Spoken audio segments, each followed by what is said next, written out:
जय हिंद सर।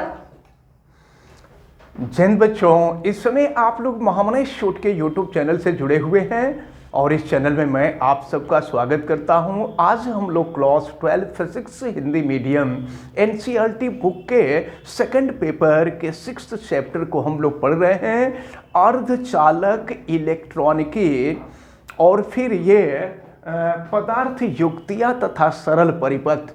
और देखें, हमने आपको पिछले वीडियो में, कल के वीडियो में हमने आपको बताया था कि पदार्थ वे पदार्थ जिनके अंदर विद्युत धारा का प्रवाह चालक पदार्थ से कम और कुचालक पदार्थ से अधिक होता है। दूसरी चीज कि इसमें विद्युत धारा का जो प्रवाह होता है, विद्युत धारा और ऊष्मा दोनों का जो प्रवाह होता है वो चालक और कुचालक के बीच में होता है। और फिर आपको ये भी बताया गया था कि यहाँ संयोजी बंध और चालन बंध के बीच में जो निषिद्ध ऊर्जा बैंड होता है वो बहुत ही पतला होता है। तो अब हम लोग अर्धचालक पदार्थ के बारे में पढ़ें तो अर्धचालक पदार्थ की डिफिनीशन तो हम लोगों ने कल के वीडियो में देख लिया था। अब ये अर्धचालक पदार्थ दो तरह के होते हैं। एक होता है नैज अर्धचालक पदार्थ, जिसको हम निज अर्धचालक पदार्थ भी कहते हैं, इंट्रिंसिक सेमीकंडक्टर। और इसके बाद दूसरा जो होता है वह बाह्य अर्धचालक पदार्थ यानी एक्सट्रिंसिक सेमीकंडक्टर होता है। तो अब हम लोगों को देखना है कि निज अर्धचालक पदार्थ क्या है या नैज अर्धचालक पदार्थ क्या है। देखें, नैज का मतलब निज, निज का मतलब होता है अपना, यानी वह पदार्थ जिनमें अर्धचालकता का गुण स्वतः ही विद्यमान होता है। वे पदार्थ जिनमें अर्धचालकता का जो गुण होता है वह स्वतः ही विद्यमान होता है, अपने आप विद्यमान रहता है। तो इस प्रकार के अर्धचालक पदार्थ को हम निज अर्धचालक या नैज अर्धचालक इंट्रिंसिक सेमीकंडक्टर कहते हैं। अब प्रश्न ये उठता है कि अर्धचालकता का गुण स्वतः ही क्यों विद्यमान रहता है। तो उदाहरण के तौर पर हमने आपको जर्मेनियम बताया था, सिलिकॉन बताया था। चलिए, अगर हम लोग जर्मेनियम का अध्ययन करें तो पता चल जाएगा कि जर्मेनियम निज अर्धचालक पदार्थ क्यों है, जर्मेनियम के अंदर अर्धचालकता का गुण स्वतः ही क्यों पाया जाता है। तो यानी जर्मेनियम जो है नैज अर्धचालक पदार्थ है। तो अगर जर्मेनियम का अध्ययन कर लिया जाए तो हमें पता चल जाएगा कि इसके अंदर अर्धचालकता का गुण क्यों विद्यमान है। तो आपको मालूम है कि जर्मेनियम का जो एटॉमिक नंबर होता है वो 32 होता है। और अगर बोरबरी नियम से इलेक्ट्रॉनिक विन्यास लिखा जाए तो पहली कक्षा में 2 इलेक्ट्रॉन, दूसरे में 8 इलेक्ट्रॉन होते हैं और फिर तीसरे में 18, तो ये 28 हो जाएगा। और फिर लास्ट में 4, यानी इसके बाहरी कक्ष में 4 इलेक्ट्रॉन होते हैं। तो बाहरी कक्ष में 4 इलेक्ट्रॉन, इसका मतलब ये हुआ कि जर्मेनियम की जो संयोजकता होती है वो 4 होती है, क्योंकि बाहरी कक्ष में उपस्थित इलेक्ट्रॉनों की संख्या उस तत्व की संयोजकता होती है। तो जर्मेनियम की संयोजकता 4 होती है। अब हम लोग जर्मेनियम का अध्ययन करें। हमारे साथ फिगर आप लोग बनाते चलेंगे, क्योंकि इसके बाद तुरंत हम इरेज कर देंगे। सपोज कीजिए ये जर्मेनियम का एक परमाणु, ये दूसरा परमाणु हम सबको बना करके यहाँ दिखा रहे हैं, ये तीसरा और फिर ये चौथा। इसी तरह से जितने परमाणु हैं सभी परमाणुओं को हम यहाँ पर दिखा रहे हैं। केवल 4 ही परमाणु को फिलहाल अभी हम यहाँ पर 4 परमाणु नहीं, केवल एक लाइन में केवल 4 परमाणुओं को हम दिखा रहे हैं। देखा जाए, चलिए एक लाइन और हम दिखा देते हैं। ये और ये सभी जर्मेनियम के परमाणु हैं। ये सब जितने देख रहे हैं सब जर्मेनियम के परमाणु हैं। और जर्मेनियम के बाहरी कक्ष में आपने देखा है कि बाहरी कक्ष में इलेक्ट्रॉनों की जो संख्या है वो 4 है और इसलिए इसकी संयोजकता भी 4 है। तो जब इसकी संयोजकता 4 है तो इसके बाहरी कक्ष में 4 इलेक्ट्रॉन होंगे। देखिए 4 इलेक्ट्रॉन में दिखा देता हूं, एक ये, दूसरा ये, तीसरा ये, चौथा।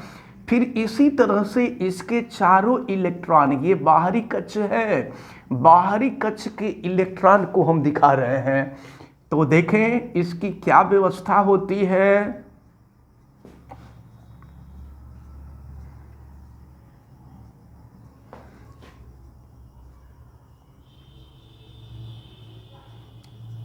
इसकी व्यवस्था को देखा जाए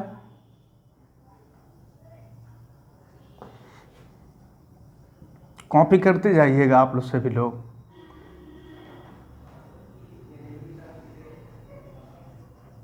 अब देखें होता यह है कि बाहरी कक्ष में जो इलेक्ट्रॉन है, इन इलेक्ट्रॉनों में से देखें एक इलेक्ट्रॉन, एक यहाँ ये जो पड़ोसी जर्मेनियम का दूसरा परमाणु होता है उसके एक एक इलेक्ट्रॉन से साझा करके एकल सह संयोजक बंध, सिंगल कोवेलेंट बॉन्ड बना लेते हैं। इस प्रकार एक इलेक्ट्रॉन यहाँ साझा करते हैं, एक इलेक्ट्रॉन यहाँ साझा करते हैं, एक इलेक्ट्रॉन यहाँ साझा करते हैं, एक इलेक्ट्रॉन यहाँ साझा करते हैं।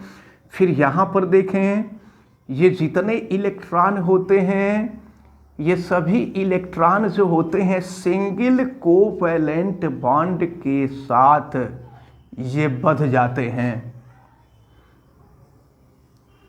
सब जितने इलेक्ट्रॉन हैं ये सभी सिंगल कोवैलेंट बॉन्ड से बंधे हुए हैं, एकल सहसंयोजक बंध से ये बंधे हुए हैं।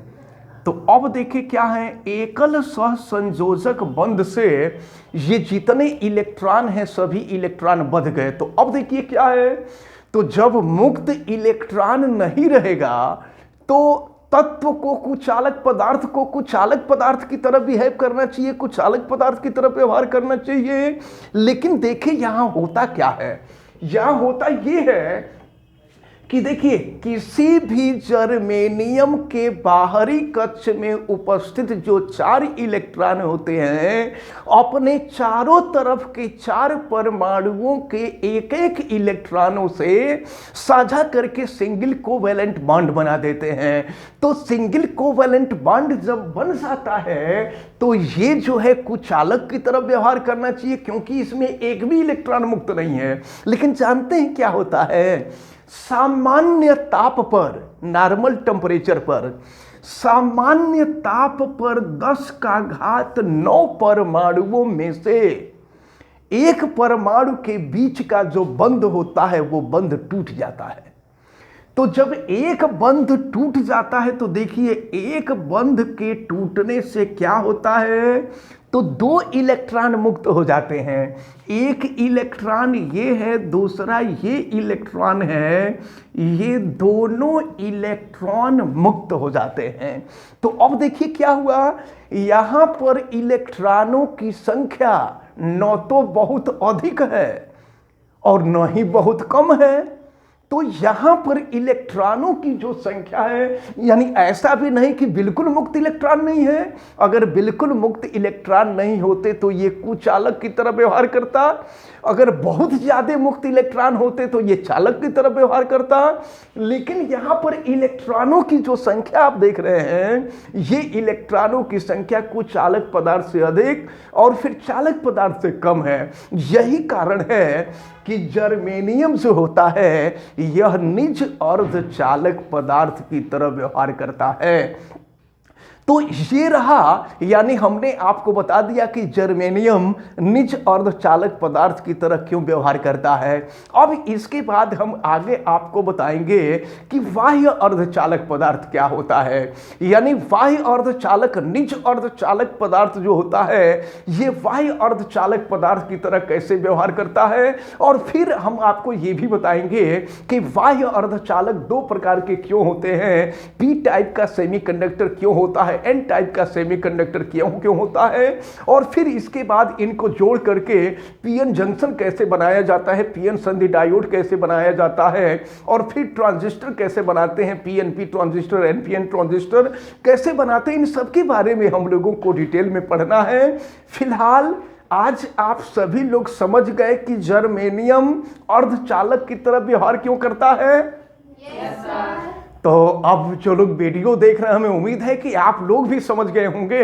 इसको बहुत अच्छी तरह से तैयार कीजिएगा, ये आपसे पूछा जाता है। और आप वीडियो को लाइक जरूर कीजिएगा।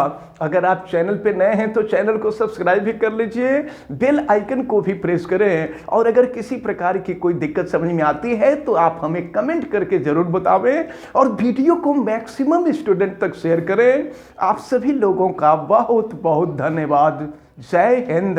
Thank you sir. Yours welcome.